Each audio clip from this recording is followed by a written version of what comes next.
You want me to put that on my Tudor?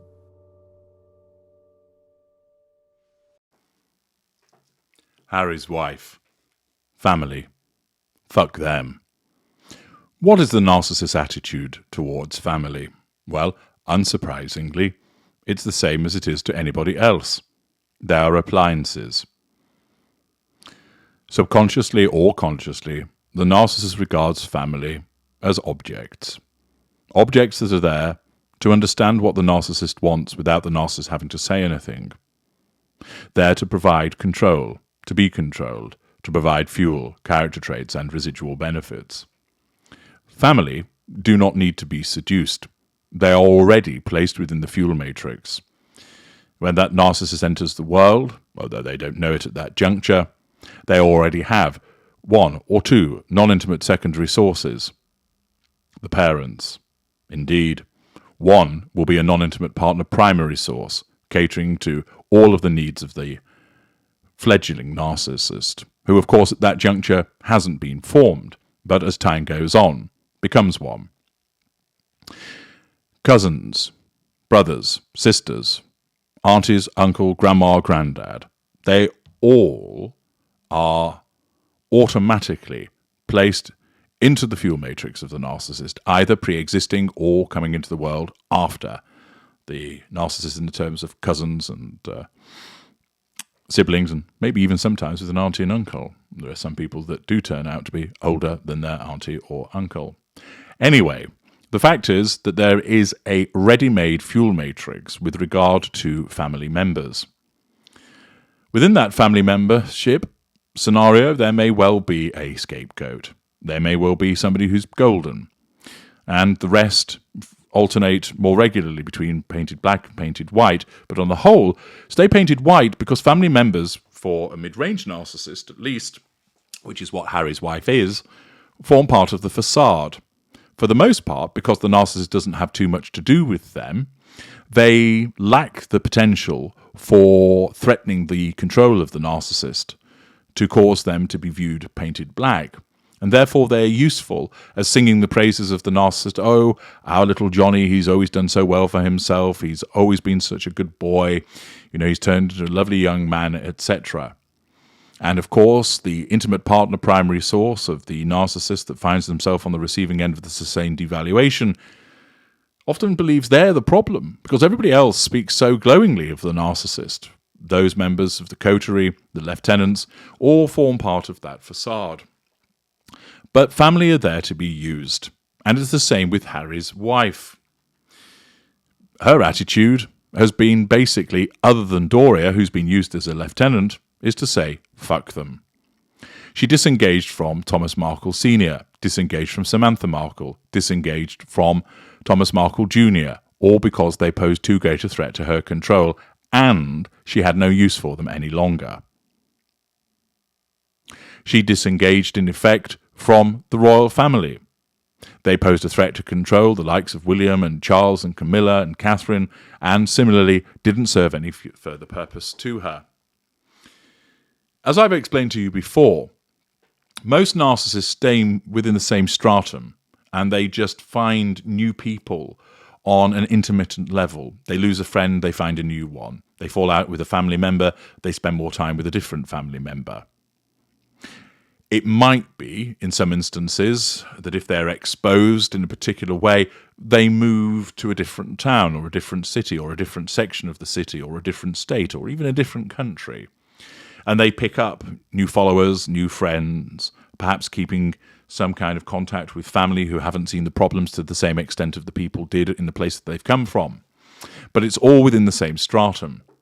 Other narcissists, like Harry's wife, she has moved upwards.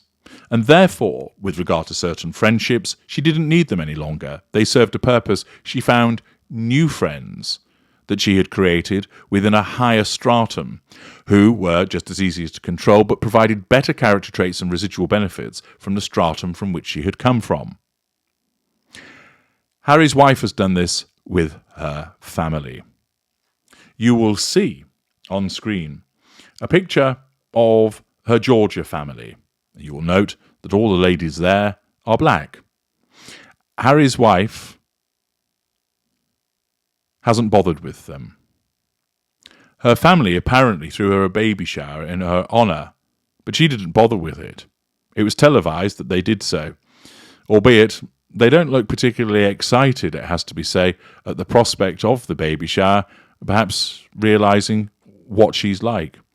I'm assuming that the ladies there are aunties, perhaps great aunties, etc., extended members of the Raglan branch of the family. And yet, she doesn't acknowledge this. She has nothing to do with it. Instead, what we see is the people that she had a baby shower with instead.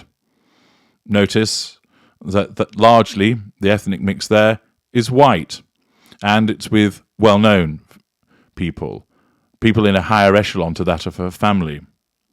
There are those that wonder, well, is she embarrassed by her family? No, she just doesn't see that there's any use for them. And because she has no emotional empathy, because she only cares about herself, because her narcissism basically tells her there's no point bothering with those losers. They're non-intimate secondary sources. They can be controlled by having nothing to do with them. You don't need any fuel from them. Their character traits are meaningless. Their residual benefits are non-existent. So don't bother with them. She has no obligation towards them, no moral sense of, hey, they're family, I should keep in touch with them. I should say thank you very much for throwing a baby shower in my honour.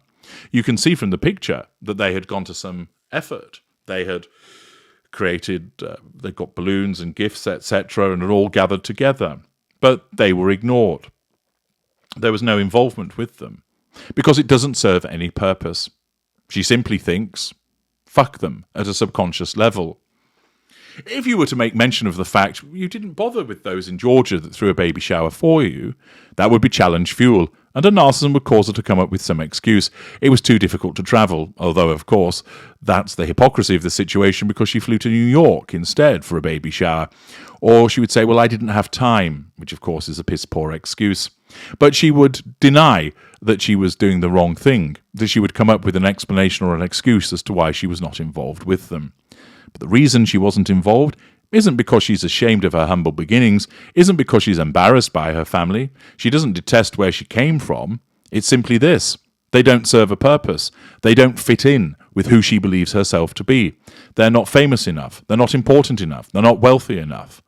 And therefore, family, for many narcissists, are maintained because they stay within the same stratum of involvement. For her, she believes, quite simply, that she's better than them. And notwithstanding their kind and pleasant gesture of throwing a baby shower in her honour, she doesn't bother with it, doesn't bother with those family members, because they don't provide anything for her. Instead, her narcissism simply says, fuck them, they're no use, hang out with this lot here. They're more attractive, they're more important, they've got better connections, there's money involved. You'll get more prominence by being with these people, there's more fuel to be obtained. The residual benefits and character traits are more important. Remember, she doesn't think in those absolute terms. She just thinks, oh yeah, I like being with these people and they all love me and we had a wonderful time together. It's a little bit like what happened at the wedding. Where were her family there?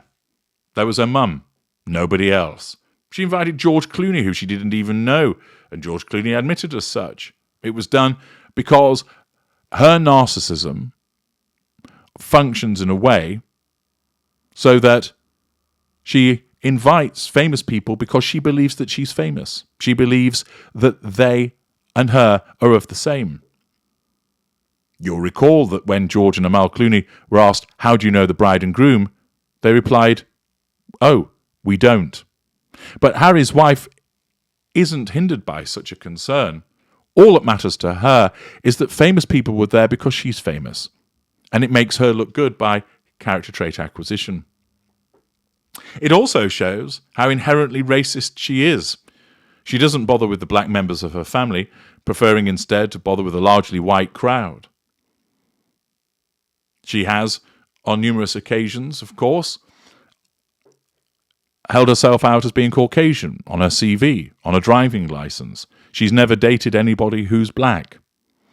She would prefer to rub shoulders with white celebrities rather than her black family. It shows what a hypocrite, what an unpleasant person she is. But it's not born out of embarrassment or detesting where she came from. No, It's driven by her narcissism, which simply looks at it in a cold, clinical fashion and determines, is that group of any use to us? No. Go with that group instead. Oh, their family doesn't matter. With no sense of conscience, remorse, or guilt, fuck them, she goes where her narcissism dictates. I'm H.G. Tudor. Thank you for listening.